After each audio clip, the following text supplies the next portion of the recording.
Ever tried reading while jogging, cooking, or even juggling flaming torches? Yeah, it doesn't end well. But with audiobooks.com, you can conquer books without the circus act. Dive into over 450,000 titles, including more than 10,000 free ones. Get hooked on a bestseller, find your next obsession, or finally read that classic you've been avoiding since high school.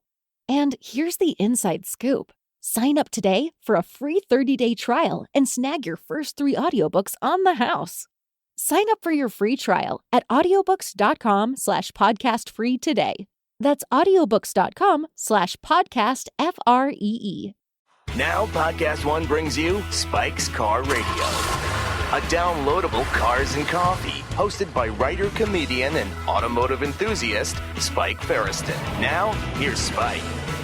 Hey everybody, Spike's Car Radio. Welcome to the show. It's good to be back behind the microphone. I'm back from my very big European vacation, Zuckerman, Lago de Como, the Villa d'Este trip from the watch company E Lange und Son. I can't say enough good things about what this trip was like. You know, when I think it was Ben Clymer from Houdinki who recommended me and told me that this was. It's hard to believe that this is real when you're there. This whole event. Not just the car show, but the events around the car show. The Riva boats, the vintage cars, the hotels, the food. And he was right. It was like a dream sequence. This was a dream vacation that I never thought I would take, and I didn't know it till I would get there. Everywhere you looked was beauty. Everywhere you looked was cars. These rare old cars. They limited the show to 50. And just to give you like an idea of a day, right? You show up there. The CEO of E Lange and Son is there. They give you watches to wear for the weekend, $20,000 and $30,000 beautiful watches that you immediately fall in love with. You look outside. There's a fleet of these vintage cars to take up and down the lakeside whenever you like. And I hop in a 1952 Fiat Ermini Sport 1100, something I didn't know anything about. I'm like, oh, I've got to get one of these. They go, no, there's only 3. So I'm guessing this is a very valuable car. The Ermine. The Ermine. But it's, it's 52 Fiat. So gas, right? The first thing you know is just a gas smell coming off the engine. It's about 75. It's humid. And I'm just racing up in Italian traffic. Buses coming at us, roads that narrowed to fit one car. And I'm in heaven. I'm in heaven, Zuckerman. And then I'm in a Riva boat. I don't even remember the name of it, but this Riva boat on this beautiful lake. And I'm looking at the guy driving the boat, right? The Italian guy driving the boat, and he's got not like America, right? Who you would imagine be driving this boat in Florida. Not a slob. He's got some nice trousers on. He's got a white polo, and he's got a blue bomber jacket. Okay, no shoes. Won't let anybody wear shoes or socks in the boat, which I love. And I'm looking at the dash of this boat. And it's perfection. Been in the family for 50 years. Patented perfection. Every knob is yellowed, but none of them are nicked up. And even his little Riva flag is like that perfect pair of worn-in jeans. And it's just like the pride this guy had in his boat. Anyway, thank you, E Lange and Son, for giving myself and my wife one of the greatest weekends. I don't think this could be eclipsed as far as a car and watch guy weekend. So does it make Pebble Beach dog shit? It does. In a different way, it does. It's a smaller event over a couple of days. This one ends in a bunch of people in tuxedos, a black tie dinner.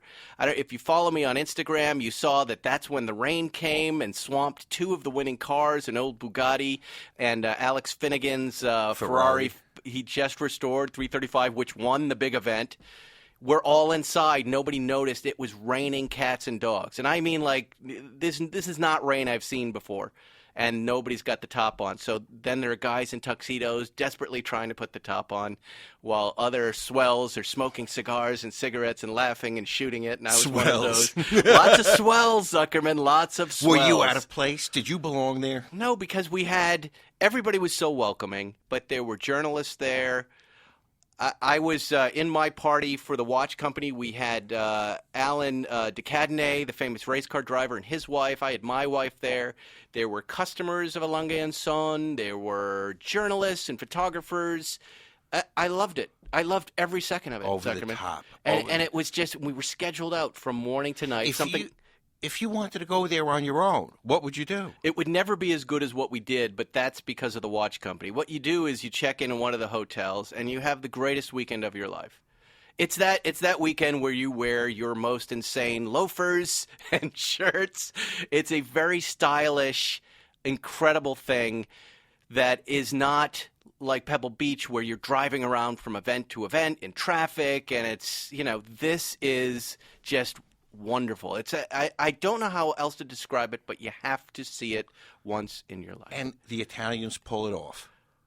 It's the hotels that really pull it off. The Italians make it wonderful. Like I said to Erica, it's like, not to denigrate the United States, but every little place that we stop, like the Riva boat guy or the souvenir lady, of which there's just one near our hotel, that's their life. And they took great pride in what they did. Every little food seller, this is what it take great. There were no minimum wage employees, just, as my shift over type attitudes. And that bleeds into the whole event.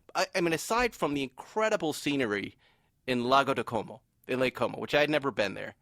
When we stayed a few days in Milan, which was very urban and had a nice time, and we came out there, I've never seen a place like this. And it's not completely destroyed by tourism yet. And I'm sure I'm contributing to that right now by making a lot of you go. But I get why Clooney's there. I get why anybody would be there. It's very removed. There's several large lakes up there. Mm-hmm.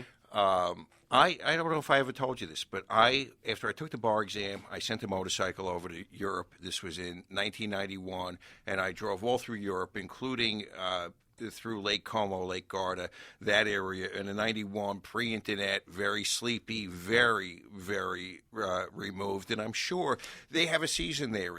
They have a season 3 or 4 months, and then it goes into hibernation. Right. Well, I think it does rain there a lot. We just happened to catch that perfect week. And I don't know. I just said to Erica, and she throws events for our schools and political events, and obviously I'm a producer, so it went off without a hitch, what Elonga and Sonia did, and I don't think I'll ever do anything as great as that weekend. Really? It was that good straight through, because think about it, the cars, that Stradale, the food, the Italian food. I mean, everything was perfection. The winner was a Lancia, right? Was that the Stradale you're talking about? What was that? That was a Lancia, very long. That was the Bertone concept car, right? And that won its class. No. I'm talking the pre-war car. That was not the big winner. The big winner was the Ferrari 335, that new restoration by Paul Russell that got rained on right before it won. The luck of the Irishman. It was incredible. Poor it was Finnegan. An incredible car.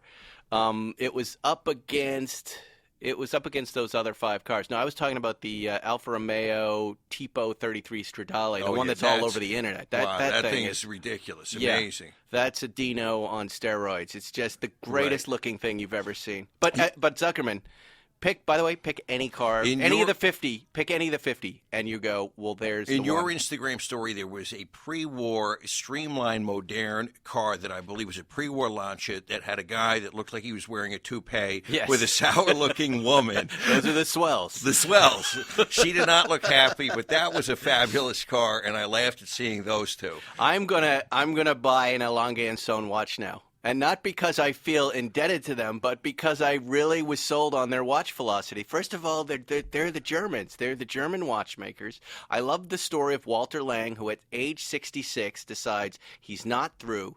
Germany has just been unified again. And he says, let's breathe some life into this brand. And he gives birth to this new phase of this company and makes these beautiful watches that are about, I was talking to Wilhelm, the CEO, saying, Ferrari's an emotional brand, and Porsche's an engineering brand. What is Langa? And he was like, these are classic watches that are upscale without showing or trying to say I have too much wealth.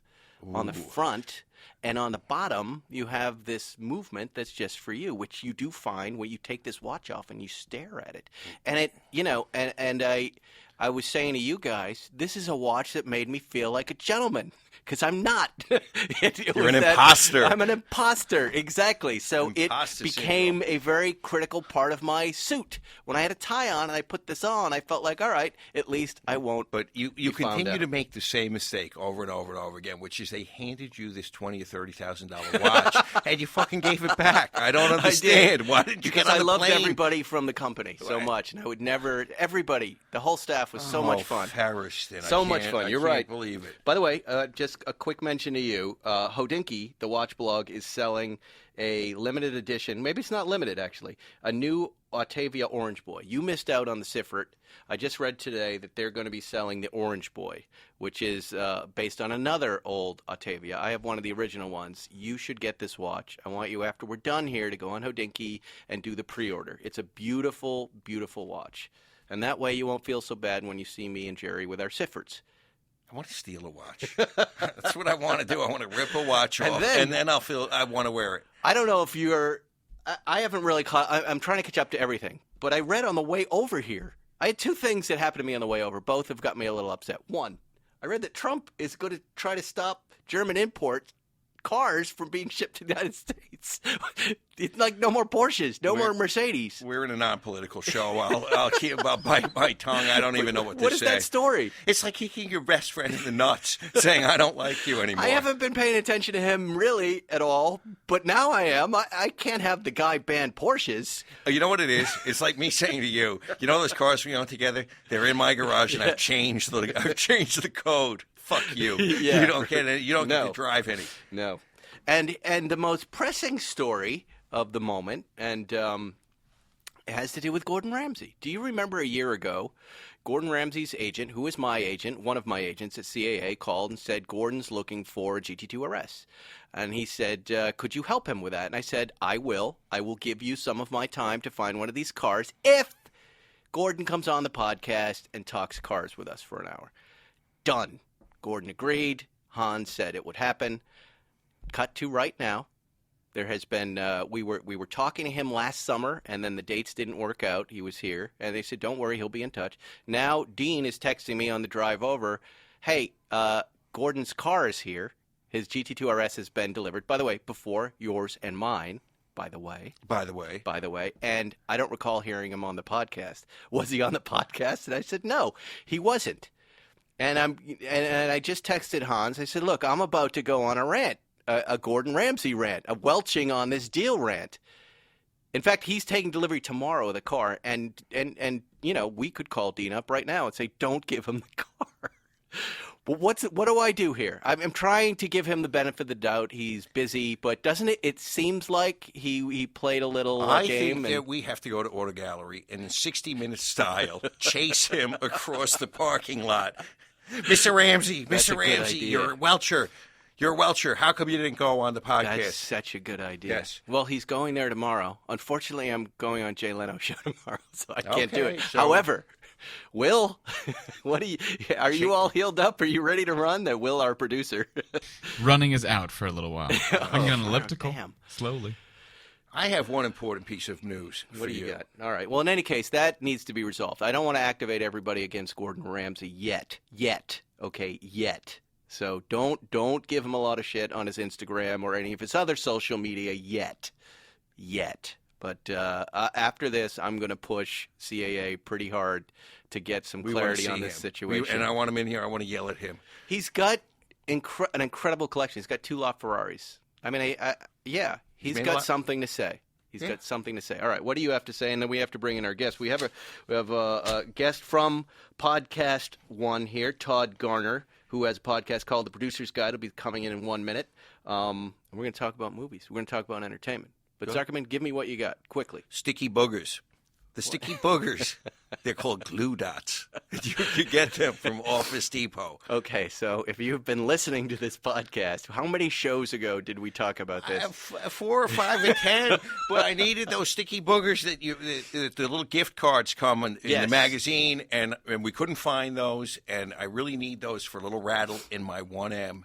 And finally, one of my staff people discovered that those sticky boogers are called glue dots. And what do you need them for in the 1M? there is a little light lens that rattles, and every so often it vibrates off and falls into my lap. And with a little sticky booger in the corner, it's going to seat in there perfectly. Yeah, I like that. You're Yes. going to start fixing stuff on your own. This is important. And I'm going to give you, because you're my friend, and I'm not Trump and the Germans, I'm going to give you some sticky boogers. I'm not going to boycott you or impose a tariff upon you for sharing sticky boogers. What is this car you want me to drive after the podcast? It is an E30 M3, a 1988 M3. Right. And as you know, BMW guys drive their cars, unlike, say, Porsche, Ferrari. And this car only has 8,000 miles on it. It's in a brand new 1988 M3. You think I'm going to like this? Yes, and because you will understand that you have to understand where the rewards are in that car. It is not a car that rewards you all over the range in the band. Okay. You have to get the car into the right RPM for it to come on cam, for the power, for the horsepower, torque to be on delivery, and to feel the handling of the car. It Wow, will I'm not excited. reward you in stop-and-go traffic. It Right. will reward you at 4,000 RPM, spirited driving on Sunset Boulevard, and you will go, holy shit, this is amazing. Well, that's what I'm going to do. Can I take my kids to school in it? Is there enough of room in the course, back? Yeah, just make sure that the dirty feet are not dirty. No, they don't. They're not before school. Usually everything's fine. There's just a lot of SPF on their arms and hands. You have a team of guys. And then I want to get back in the GT3. Absolutely. You know, there have been so many people, by the way, interested. And I want to bring our guest in. We're going to do that in 1 second. And then I'm going to need a tissue. It's I'm jet lagged and I'm a little allergic. I'm reacquainting myself. But a lot of people keep writing me, and I'm sorry I don't answer everybody, but they want to know how our system works. And I feel like we've explained it pretty simply, right? We don't really get too bogged down in the specifics of it. You know what I mean? Right. I don't know what I want to really say more about it other than you and I are very good friends, and we're not really crazy about keeping track of everything. And you know, That's it. You're not overly sensitive about it. Use it when you want to. Don't when you don't. Who cares? yeah, and I think you have to be someone like us who's owned a lot of stuff over many years to just have the right amount of a cavalier attitude about the whole thing. The thing that is the most important is that we're equally careful. Mm-hmm. And we both really care for the car. Yes. So if somebody got in the car with dog shit on their feet and fucked it up or broke something and didn't fix it or didn't notice, that would be a problem. That would be a problem. But the amount of time you keep it or drive it versus me, I don't care because you always return the car nice or but better. you did make an accusation towards me that was a false accusation. Well, probably In on the silver purpose. car. Remember? I know. About my creepy kids and what they left in the car? Yeah, they did. That's not our flashlight. Okay, so whose flashlight? Okay, I'm just telling you. You said my kids left a flashlight and a bottle of water in there. Okay, first of all, I can tell you it's not me because I don't let my kids bring water into the car. It and was secondly, a little teeny Nestle I bottle know. of water that a kid would have. I understand that, and this is the mysterious part of what's going on here.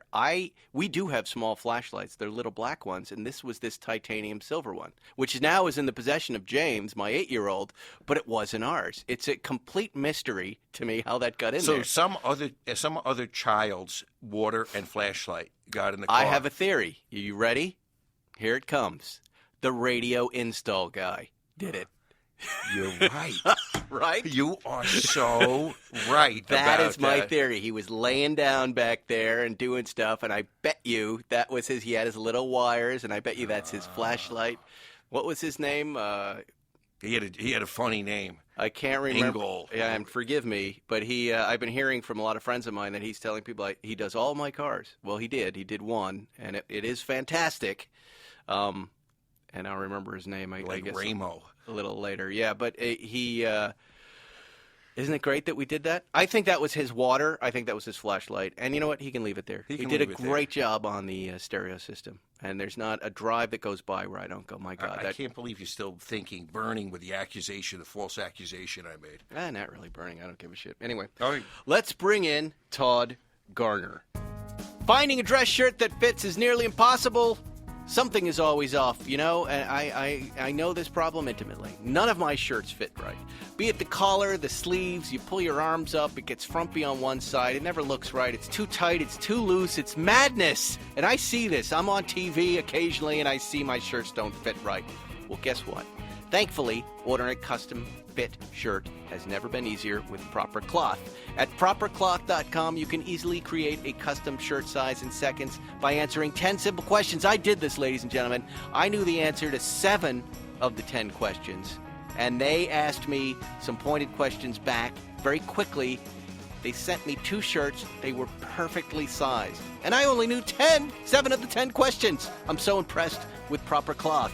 At Proper Cloth, you can choose from over 20 collar styles, 10 cuff styles, and 500 fabric styles. From classic to business to casual to completely customize your shirt and get the style that you want. The team at Proper Cloth works with the best fabric producers from around the world and only buys fabrics that meet their high quality expectations.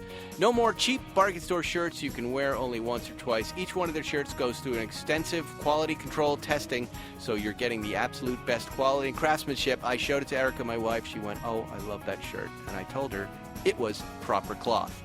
Proper Cloth guarantees a perfect fit, meaning that if somehow your dress shirt doesn't fit perfectly, they will remake it for free. The whole process is risk-free. This is the future of shirts, my friends. These shirts are made completely custom for you, starting at only $80. So guys, stop wearing shirts that don't fit. Start looking your best with a custom-fitted shirt. Go to propercloth.com/Spike today. Enter gift code SPIKE. That's right, I'm the gift code to save $20 on your first shirt. That's propercloth.com/Spike and enter gift code SPIKE to save $20 on your first shirt. You're listening to Spike's Car Radio. Well, here he is, Todd Garner. His new show is The Producer's Guide. You're going to hear, you've only been doing this for a little while, right? Yeah, no, just total neophite at this. And you were in the studio right before us. Who was that? That was one of the Wayans brothers, Marlon Wayans. Yeah. You've also had Adam Sandler, Rebel Wilson, Rob Riggle. Wow.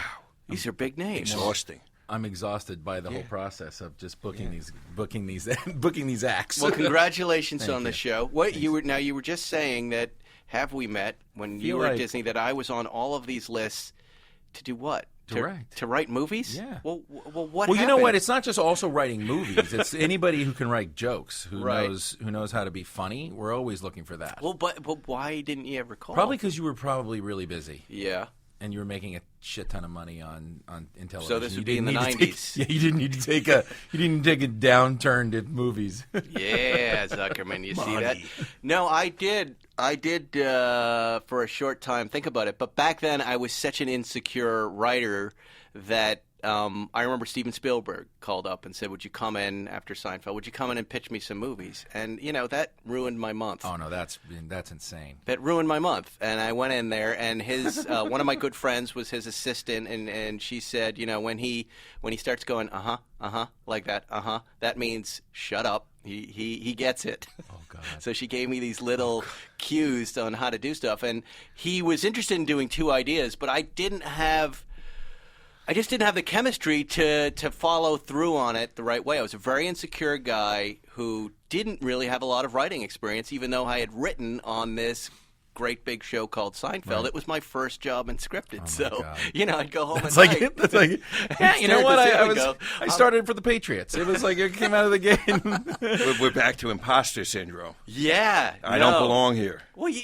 Well, none of us feel like we belong Right. here. Are you kidding That's me? the Every day I walk out of the house, I'm like, this is it. But this is the day. Oh, I they love figure that. it out. You got the monkey mind, Oh, too. sure, of course. Yeah. Oh, And we all do. So where did you start at Disney? Where did you start your career off? Well, my career, I started as an editor. So I was an editor Oh, wow. for 4 years independently, did a bunch of editing, music videos and things like that. Then I thought, that's no way to become a producer. So I thought the way to become I always wanted to do this. And I thought the way to become a producer is to have some banking experience. So I have a degree in economics. So I went to work for Wells Fargo Bank thinking I would go to business school and come out of business school and be a producer. And then that never happened. What happened was my dad happened to be talking to somebody, and I got a job at Paramount Pictures in finance in television. And then I was on the lot, and then I became an assistant, and then I went to Disney. And I was There at you Disney go. for 10 years. I started off as a creative executive and ended up being the president with Nina Jacobson in that. Wow. Yeah. Accidental success. We love it. This is what we Oh yeah. like. So I tell the story that every job I took from being an editor, it was like it was like comical because every job I took was like a massive pay cut until I became an assistant, and I was making it at the time working at Sony Pictures as an assistant, making $400 gross a week.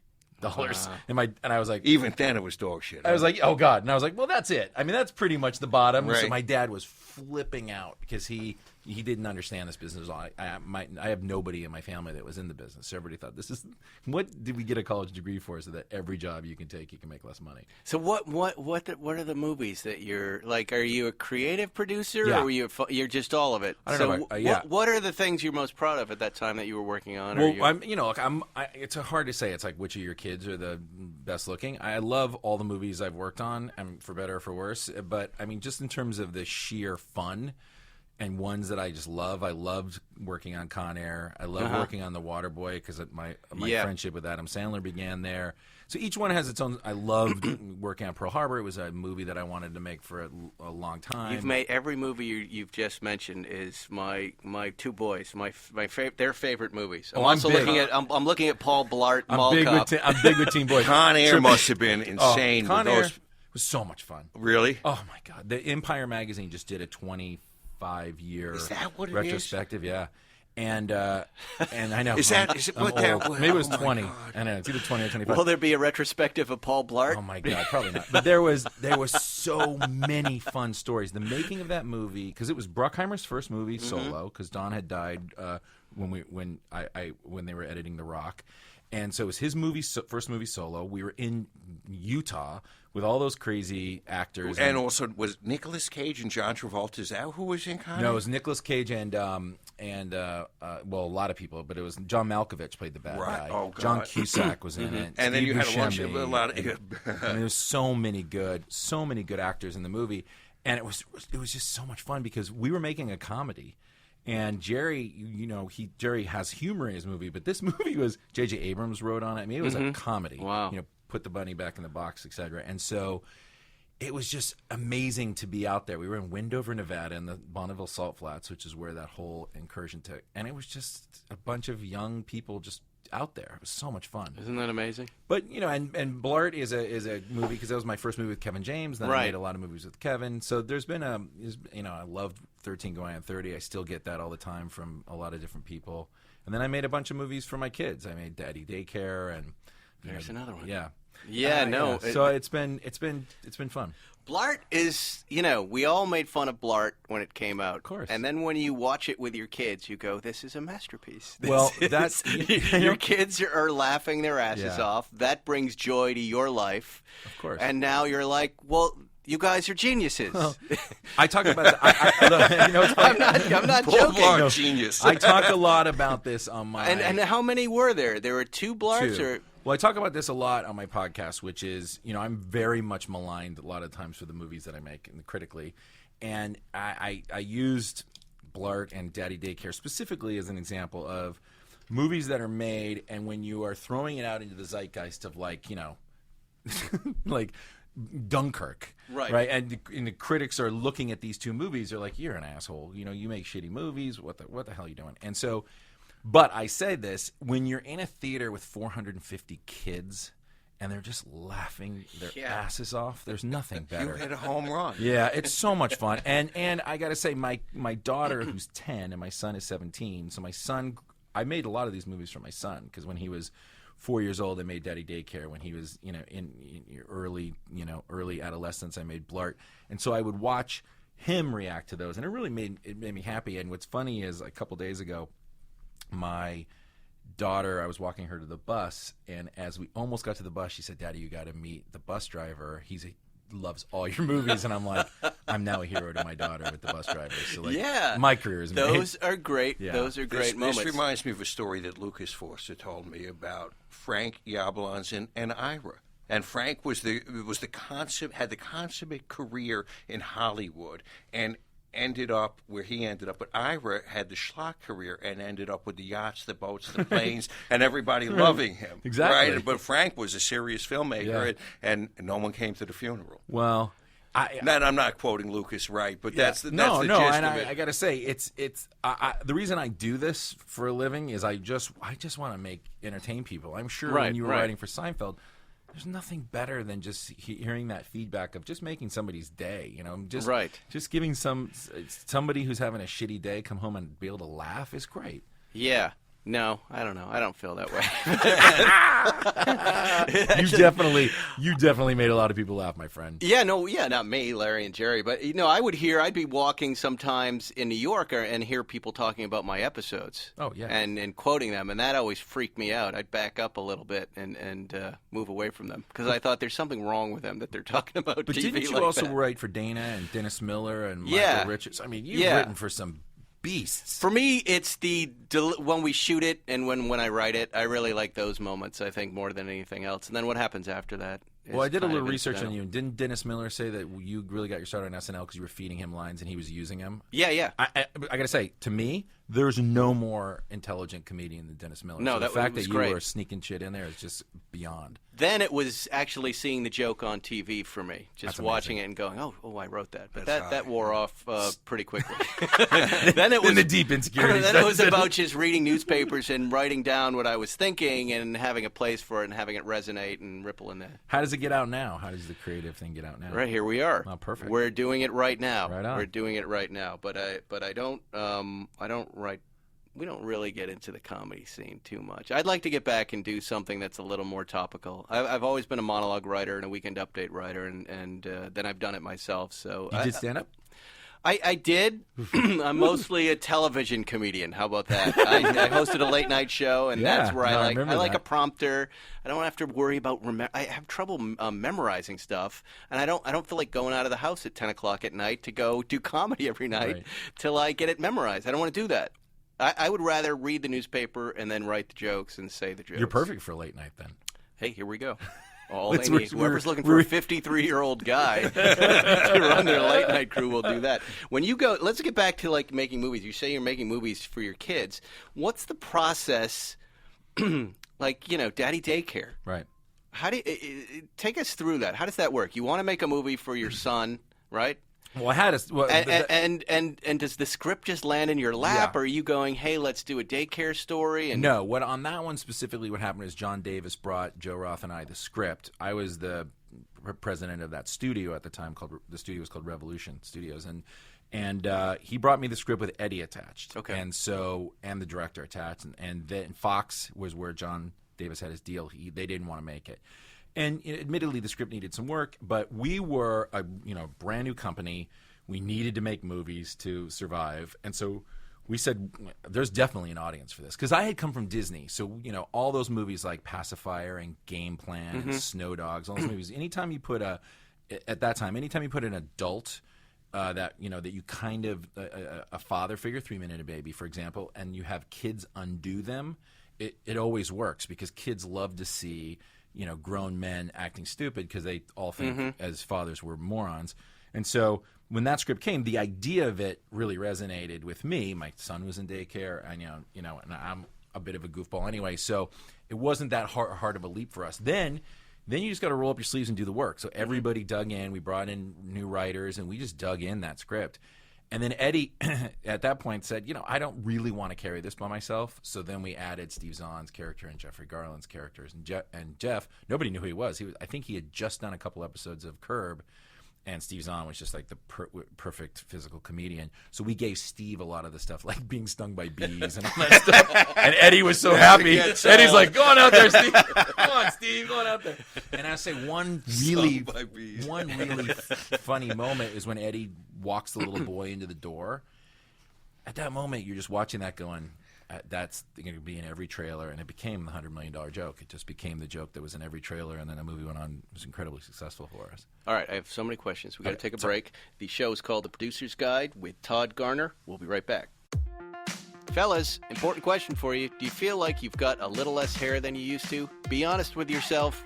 Look at Zuckerman. The more of you that run from the truth, the faster the truth will catch up to you. So here's the thing. There are 2 clinically proven medications that let you keep your hair, and now they're inexpensive and easy to get. Long story short, but the important thing is that you don't need to lose your hair if you don't want to. That's why we need to talk about Keeps. For a few minutes now and just $1 a day, you'll never have to worry about your hair loss again. Our producer, Will, went through the sign-up process, and he tells me, I'm looking at him right now, he said quick and easy. He's got a beautiful head of hair. Not sure why he signed up for it, but I'm sure it's going to be even more beautiful now. Preventative measures. Oh, preventative measures. Just enter some personal details and your address so they know where to send the product. Answer only a handful of simple, straightforward questions and submit 3 photos of your head to the doctor to look at, and you're done. It was easy, right? Very easy. It took him less than 5 minutes, and now he's on his way to glorious hair like Clark Kent. Unlike Zuckerman, who has accepted his keratin calamity and looks like Lex Luthor. If you could reverse your hair loss and all it costs you was 5 minutes and $1 a day, why aren't you already on it? Keeps is only $10 to $35 a month, plus now you can get your first month free. One hell of a deal for getting to keep your hair. There's no reason to put this off any longer. Stop hair loss today, the easy way with Keeps. To receive your first month of treatment for free, go to keeps.com/spike. That's my name. That's keeps.com/spike. That's a free month of treatment at keeps.com/spike. Keeps. Hair today, hair tomorrow. If you want to help my podcast stay free to download with minimal ads, then take the Podcast One listener survey. I know, surveys, I get it, but it really would help me out. Responses will help align the appropriate advertisers to my audience. The survey is short and completely anonymous, and it takes no more than 5 minutes. There are 2 easy ways to take the survey. Go to podcastone.com/mysurvey or podcastone.com and click the survey banner. If you filled out the survey banner in the past, we thank you, but we need a new one. That's how many shows we've made. We need another survey. You do me, Spike's Car Radio, and the Podcast One a huge favor by filling it out. Thank you for supporting my program and for taking the time to complete the survey and vote Zuckerman off the island. You know, everybody's got a to-do list. Drop off the dry cleaning, pick up some milk. Here's an idea. Let's save hundreds of dollars on car insurance. And the good thing is you don't have to drop off or pick up anything. All you have to do is go to geico.com, and in 15 minutes you could be saving 15% or more on car insurance. Extra money in your pocket. It just may be the most rewarding to-do you do today. You're listening to Spike's Car Radio. All right, we're back with Todd Garner, the producer's guide, the real Zuckerman. We're talking about movies. We talked about cars in the beginning, so give me a break. I want to indulge my entertainment bones here. Let's is the movie business viable these days? Because let me ask you. I find I'm watching Netflix now, right? Mm-hmm. And I'll watch one of their new series, and then a movie will come up on there, and I go, I don't want to watch a movie. It's only an hour and 38 minutes. I need 9 hours if I'm going to invest my time. 10 hours of entertainment. Right. And this realization was just last week, and then I started thinking: are these series going to hurt the movie business? Well, it's a more complicated answer than just is it viable anymore. Yes, I believe it's viable. I believe that the 2-hour movie-going experience is, it's been proven psychologically it's the perfect amount of time to get lost in a story. And so I love binging too. What is the perfect time? And they've said somewhere between 90 and 120 minutes is the kind of which is why movies are that long. Then why would, and I'm not going to mention this director, why are his comedies 2 hours and 20 minutes and 2 hours and 40? Because I do feel a little upset when I see that running time. At some point, if you're enjoying yourself, it can go longer. No, it can't. Not in comedy. Somebody's ego, right? And I love them, and I love the films, but I just want them to edit. That's all. Well, I mean, those kind of comedies also, I think I know who you're talking about. Those kind of comedies also are so verbose. I mean, there's so much going on in terms of the talking and the improving that he wants to give everybody their due. But I will say it's complicated because obviously the distribution model has changed a lot. And in terms of like the theatrical going experience, there's a lot of competition because you have these giant movies coming out every week that people want to see and have that experience. But I do believe with Netflix and all the other streamers and now Hulu and the way Disney is organizing their streaming service, and I think that everybody will start to follow suit. I think that movies will never go away, but I just believe that people will enjoy them in a different way than having to go to the theater and then Right. waiting 6 weeks before you could see it. So any is other the way. theater dead? You think the theater No. experience is going to die? I think it's the opposite. Now, I think it's actually the opposite. I think that once we get to a place where distribution has figured itself out, whether that be 0 windows, so everything's day and date, and I've said this before, and is that I believe it's like sports. So I'm from LA, and so in the Coliseum here in LA, which still's here, it's cement seats, and you had hot dogs, and you had Coke. That was it, and your beer. And if you didn't like it, don't come. And now with the NFL, because the NFL has really figured out distribution better than anybody in terms of all the ways you can enjoy a game and all the different things surrounding it. The business has exploded so much. You have these amazing stadium experiences, and I think that theaters are starting to follow suit. You can go and you have reclining seats, and you have drinks, and you can have dinner. So I don't think that's ever going to go away. I think it's just going to shrink down to its natural, That's funny, but that they had that experience was at the beginning in the 20s, right? Well, and then they went, because it got so easy, they went, well, screw it. Then you're going to be in New York, and you're going to have plastic seats, and there probably will be sticky, and you'll maybe get a Coke. And so what? You're going to come, so we're not going to try. And as they're people have competed with television and gaming and all this other stuff, they've had to step up their games, and they're doing fine.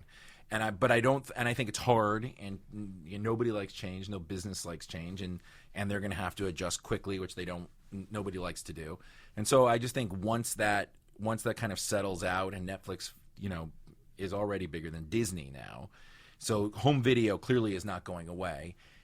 I think it'll just shift. And for a creative person like myself, I've made 3 movies at Netflix, so I love it. And I think it's, in fact, we were talking about Marlon Wayans. My last one was with Marlon, and so I love working for them. I think it's great, and so I'm excited to try all kinds of different things. Is it a faster turnaround when you're making a movie for Netflix? I mean, you know what I mean? With the movie business, it seems you're flying all over the place and testing your movie and waiting and editing and yeah, the actual physical development and making of the movie and editing of the movie is not shorter, because it just takes that much time to do it. Right. But definitely the window of once you're done editing to the thing comes out, they promote the hell out of their stuff, but it's not the same. Because you're not so dependent on that opening weekend, so you're not like grinding up to that opening, because it's apples to apples with them. They can get the word out on their site, and you can watch it. Like, you'll see a trailer for something that's coming up a week before, and you're like, click. Let me ask you a question. Somebody offered me a copy of Deadpool 2. They said, "You want to watch this?" How are these people getting these copies of movie? By the way, didn't take it. They said, I don't want to get arrested. Well, I mean, it's also. That's such a small. It's really a small. But where is it? Are the edit rooms getting hacked? Is that where they're getting copies of these films? There's a million different ways. So yes, there are editors that there's all through the process, whether it's the color timers or whatever. There are people at places that will give up digital copies for piracy. Is that how the cut is getting from edit room from place to place for color correction? Is it on the internet? Sometimes they're just bringing a phone to the theater. We caught in Anger Management. We caught a guy at our preview. Right. It was a pretty famous case. We caught a guy at our preview, videoing the preview. That was of a Anger Seinfeld episode. Yeah, that right? was one that I wrote. Yeah, right. I know. And the we busted the guy right in the theater. It was wild. I mean, it's like not that's what they normal used where to you have do. like police come in and take a guy out. But he went to jail. I mean, so He did, right. Yeah, and See, then I didn't wanna go what to it jail. exposed was a huge problem. But now Right. when we do previews, we have cameras, and look, at the end of the day, piracy. So it really is piracy from a camcorder that's sometimes. still going on. Piracy goes on, but at the end of the day, that's why I also think shrinking the windows is such a good idea. Just give it to everybody when they want it. Let them pay what Right. It's like Amazon. Right. Let them pay what they're going to pay. Right. And get it out there. Yeah. And the theater people still go to the theaters, for dates and going out and having that communal experience, whether it's a comedy or a horror movie or one of these big Marvel movies. You want to go out and you want to enjoy it in the theater. But if you don't, then you should be able to. But it seems like it's always one of the blockbusters. These movies that are routinely now making $1 billion worldwide. Yeah. Well. Right. Yeah, but then every once in a while, a Get Out will sneak in, or a Right. Quiet Place will sneak in, Boy, or a Get Split Out. will sneak in, or all of a sudden a Hangover will pop. Right. It does. It is the have and the have-nots right now. If you're gonna do, you have so much competition for your entertainment dollar that you better have the goods. If you don't, then you're going to be in real trouble. So what is working in film right now? Is it the big blockbusters? Yeah. Or the comedy working? Are these smaller films working? I mean, where's the money right now? In the movies? money is in Marvel, and Right. because what. Now, what, I had read, before you continue there, I had read that Sony, or someone told me this, maybe it's not true, Sony had a chance to buy Marvel's complete library. Everybody did. For $25 million. And $30 they million. said, and they said, you know what, we want Spider-Man, that's it. No Everybody. Black Panther, please. Lots no. of people can hang themselves over these decisions. Oh, yeah. right? Well, Ben Fritz, who wrote the book Right. that you're talking about, which is called The Big Picture, he was on my podcast. He was a reporter for the Wall Street Journal. He goes through exactly what you're talking about, which is the rise of Marvel and the depletion of the quote unquote movie star system. And so, Marvel, the reason why those movies are doing so well, first of all, they're incredibly well made, and so you have to give it to them on that, because if they weren't, people wouldn't come. But they're also building on each other, and they're different enough in terms of the tone and the filmmaker that it's exciting for people to come, because they have a vested interest and a feeling that they understand the backstory of the characters. They feel they know them. It's almost like a TV show in that way. And so somebody did say it's the longest running TV series that, in history, because it's got so many hours already. But each one builds on the next one, and then Black Panther will be in Avengers, and Iron Man will be in Spider-Man. So it's like they're building on each other, which you don't have generally in other movies. No. Other movies are one-offs. You come for 2 hours, and then you're out. So that's great. Star Wars that universe is attempting to do that, and of course DC is attempting to do that. So those are very popular because you're part of the communal experience. You're having a kind of worldwide conversation about this this thing in the zeitgeist. Is there a person that gave birth to this? Is there one genius? Kevin Feige. Yeah, he's a genius. I mean, the guy Who I've never heard this name before. He's Who is this? He's the CEO of Marvel, and he's the guy who has really been. He was I believe he was an intern there, and he was a reader there, and he's so Love that.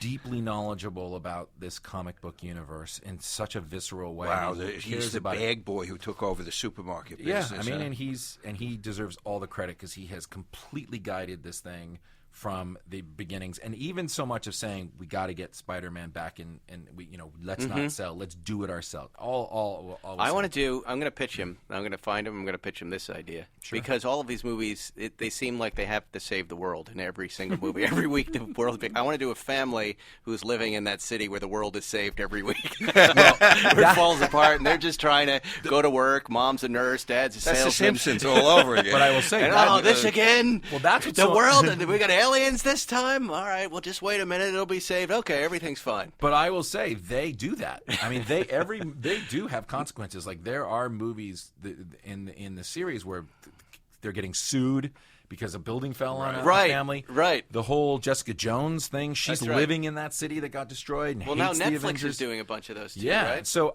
they're very conscious of that. And now we have comedy. We have Deadpool. We have Guardians of the Galaxy, which are really fun. Deadpool is probably one of my favorite Me too. superhero movies ever. Just the Have you writing seen is the so second sharp. one? It's so funny. What I loved about the first one, though, I'll tell you, is when I watched it, I don't even ask my wife. I don't even invite her in to watch movies like this, because I assume she's not. I'm watching Deadpool again at home, and she walks by, and she stands behind me on the couch. She goes, "What is this?" And she's laughing at lines I never thought she would laugh at. That's so great. And I said, "This It is appeals Deadpool," to and I women. can't believe that you're. And she sat down and watched the rest of the movie with me, and I was stunned. It's Ryan two of my Reynolds. favorite comedies. Deadpool 1 and Deadpool 2 are two of my favorite comedies. They're amazing. They're so funny and so well written and so smart. And he's great. And I'm always a fan when somebody completely finds their voice. Yeah, and yeah. their voice No matches kidding. perfectly. It's so good. I'm going to get that bootleg then and watch this. You just talked me into it. When does this idea sunset? Like McDonald's sunsets, right? Like, Right. what's the next idea? When does this get stale? Well, What comes I next? thought we were talking about Star Wars lag this past weekend with the Han Solo movie. Right. Yeah. That there's been a little too much. I don't believe that's the case necessarily. I don't think too much is the problem. It's when things, and I'm not suggesting, I haven't seen Solo, so I can't comment on it, but I think things go away when things feel stale and things feel that repetitive, And so far, Marvel has not done that. So they haven't missed, but they've been able to, Deadpool's a comedy. It's an R-rated comedy. And, Black Panther is a kind of complete world that you've never seen before and completely diverse and turns the thing on its head. And Avengers, the last one, put everyone in the Marvel Universe together. You've never seen that. So if you can keep, and I believe he can, because I believe this guy really is like, he already knows. And there's such a deep bench for these comics. I mean, there's, literally 100 years or 70 years of these comics that they minutely go in, and there's interesting stories and interesting ways to go, and I think that they can keep it going. Who haven't they done that they should do? I don't know. I mean, I don't have. There's that so many much European comics too. There's a whole The Blancmange. or Dylan Dog. The Dylan Dog was a comic I read in the '90s. Dylan, I think Deputy Dog you're talking about. No, there was a Dylan Dog, which was a very violent Tennessee European... Tuxedo. Is that? Well, this is. And what is Tennessee Tuxedo? It's a cartoon. No, but what is he? He's a penguin. Yeah. Who is Dylan Dog? These were European comics that were very dark ahead of their time. Lots of violence, lots of murder and slashing. There's all sorts of universes of comics that nobody's seen. And who has those? Well, why don't we? That's your business. I'm just a personal injury Yeah, lawyer. let's go get I'm just an ambulance chaser. I will say that the difference between Star Wars and Marvel is Star Wars. The problem Star Wars has is they always have lightsabers. They always have it always has like the same kind of characters. That the universe feels very. It's a closed system. Closed system. Whereas Marvel has been able to do a comedy and an action movie and a darker action movie and a science fiction movie with IBM versus Apple. Yeah, wow. So they've been able to do all these different things, and the universe can expand in all these different ways. Whereas Star Wars always is going to kind of feel like the first one. It has this tone. And these limitations because of the technology around it that it's going to be tougher for them, I think. Wow. So if your son was going to go into Hollywood, what would you tell him to work on? Where would he go? Oh, man. Well, I mean, there's so much opportunity right now. So if my son, it depends on what he wanted to do. I write. I think you have to do what Spike You think did. writing? You got to write. Oh, that's a hard life. But God. writing will lead you to everything else. So like Well, I think editing leads you to everything Wow, else. if the grass is greener, I'm looking at the Well, grass. I know what Writers can tell editors are stories. able to put story together. But editors need somebody. I'm before looking they at get a writer and an editor pointing at each Writers other don't saying, need writers don't need anything but themselves and a computer and That's what's horrifying about it. yes. I absolutely Not hate easy. it. But it's the greatest line ever. I like writing. I loved writing in a little group of people, like with Jerry That's and okay. the Seinfeld writers. That is wonderful. When you're sitting there with a bunch of funny guys, you're having a nice time, and women, and you're writing something you can respect. if I was a writer, I would have to write with a partner. I couldn't. Right, be right. In a room No, you by- have to, I would- right. I would. There's no way I could do it. These days, when I'm by myself, it's awful.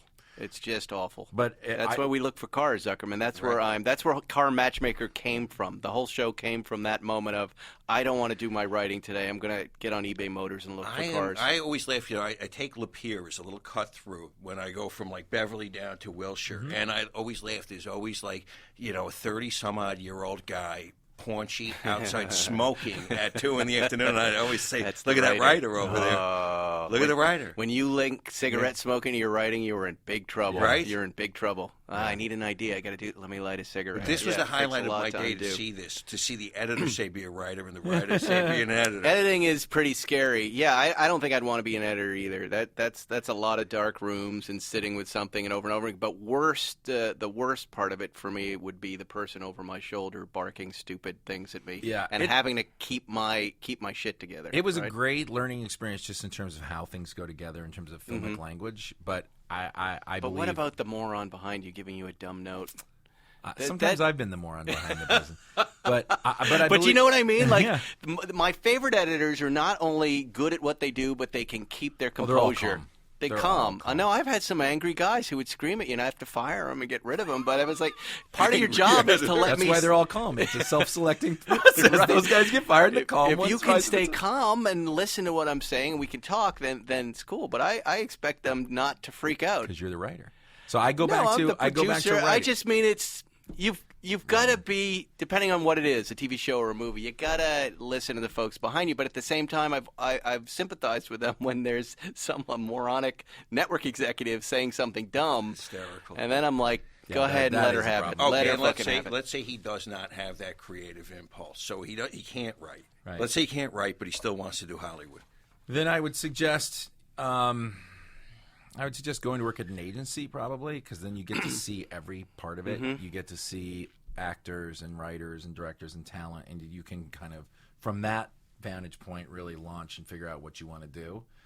But in terms of like being a creative person, I think you have to learn structure and story, and you have to learn how to tell a story. However you do that. You know? And you didn't have that background. I didn't, but what I did do was I took a story class, and when I was an assistant, I really read everything I could possibly read and watched every movie I could get my hands on and learned that way. And giving notes, as you said, and working with the writers, I developed that skill over a long period of time. But I could never write because I just couldn't be by myself. I couldn't just sit in the room. Nothing would get done. I would just be like this is nothing does get done. I'm more of a pack creature, so I like being in rooms where I could spitball ideas. And give ideas that other people can implement. It's so important because that feedback of the room is what gives you the framework to create this thing. And without it, you're kind of I find I'm in a vacuum. So here's the funny thing I'm observing, because I'm an outsider to this whole creative Hollywood thing. Both of you guys got in as outsiders then, and accidentally. You both bring an outsider's eye to writing or to producing.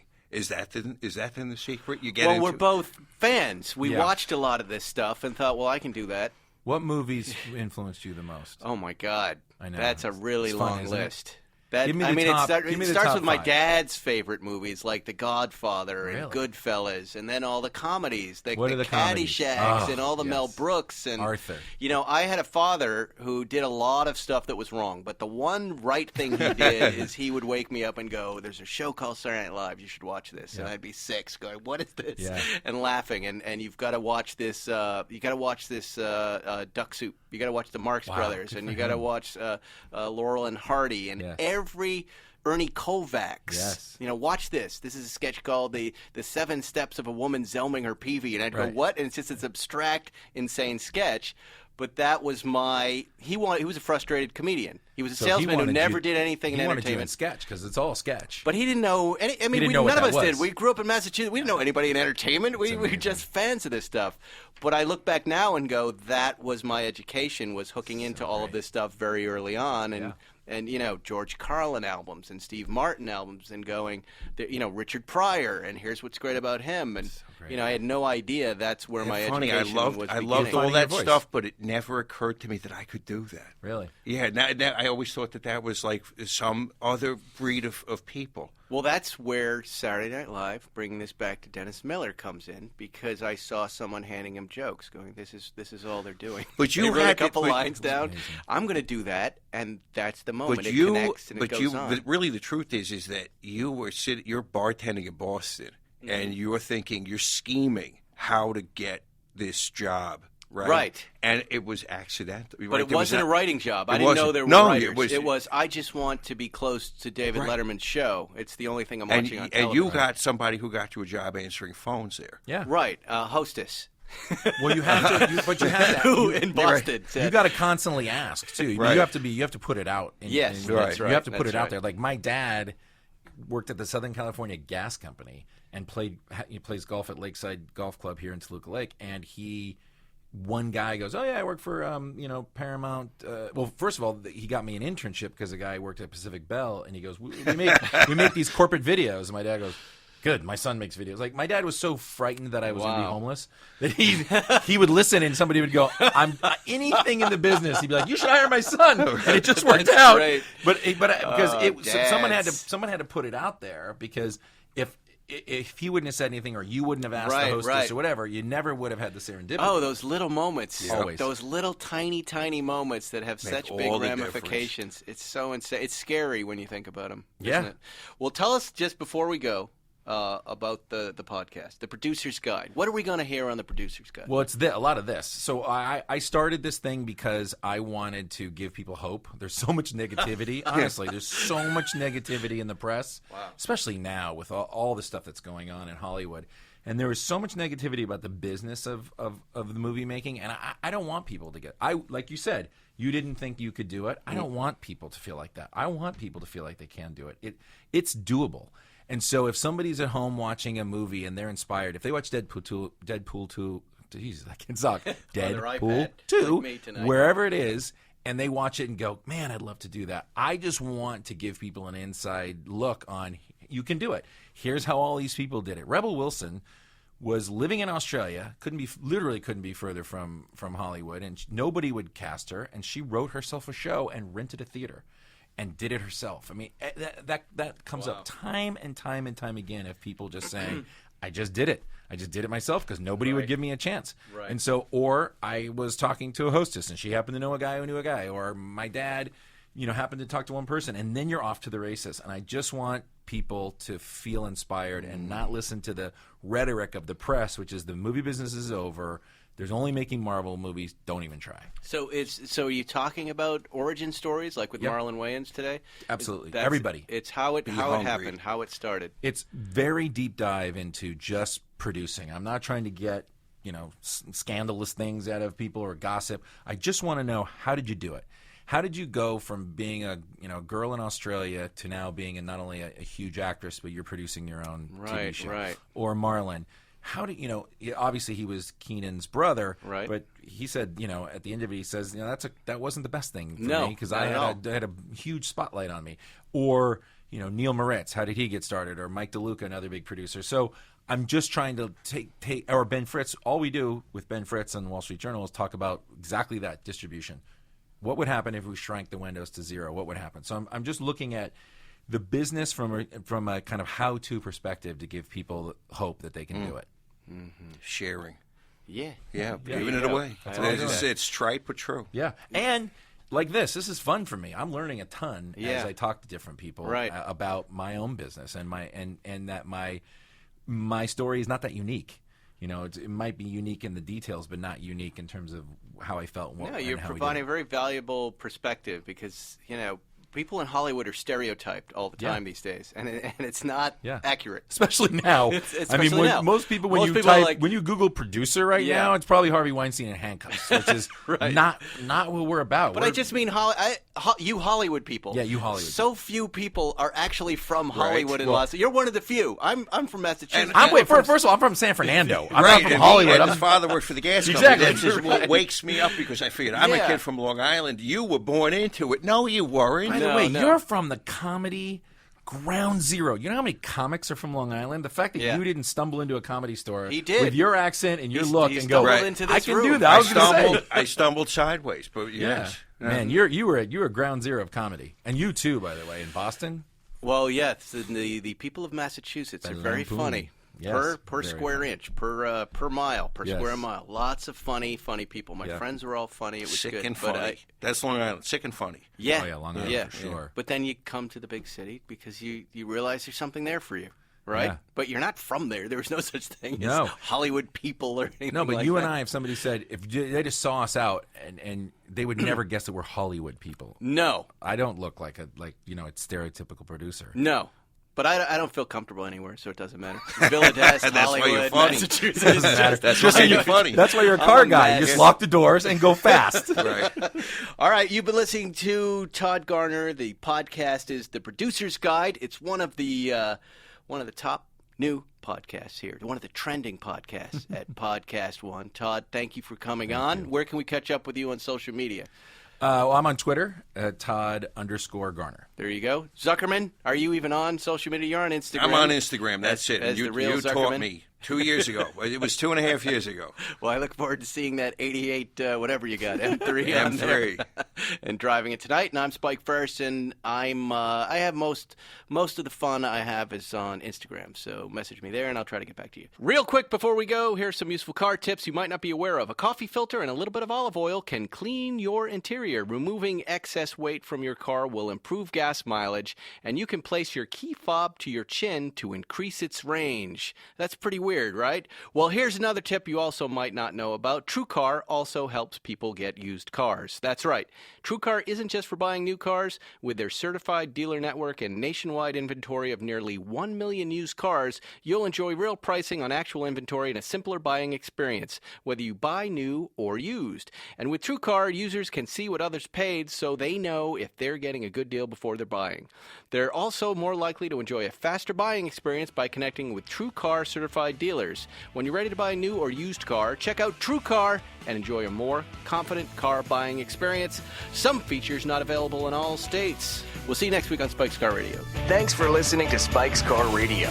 Download new episodes every Wednesday on the Podcast One app or subscribe now at Apple Podcasts or PodcastOne.com.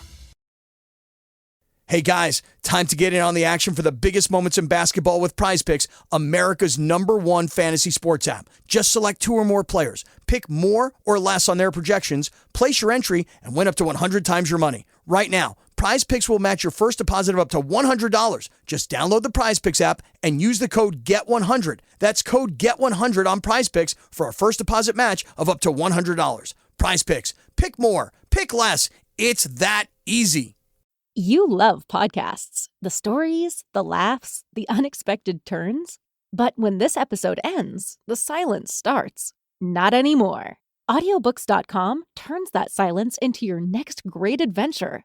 With over 450,000 titles, from bestsellers to hidden gems, your love for listening just found its new best friend. And because you already know the joy of audio, we're giving you 3 free audiobooks to start your journey.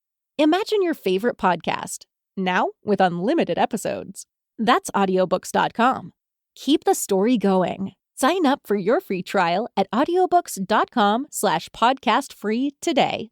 Because for podcast lovers like you, the end of an episode is just the beginning. That's audiobooks.com/podcastfree.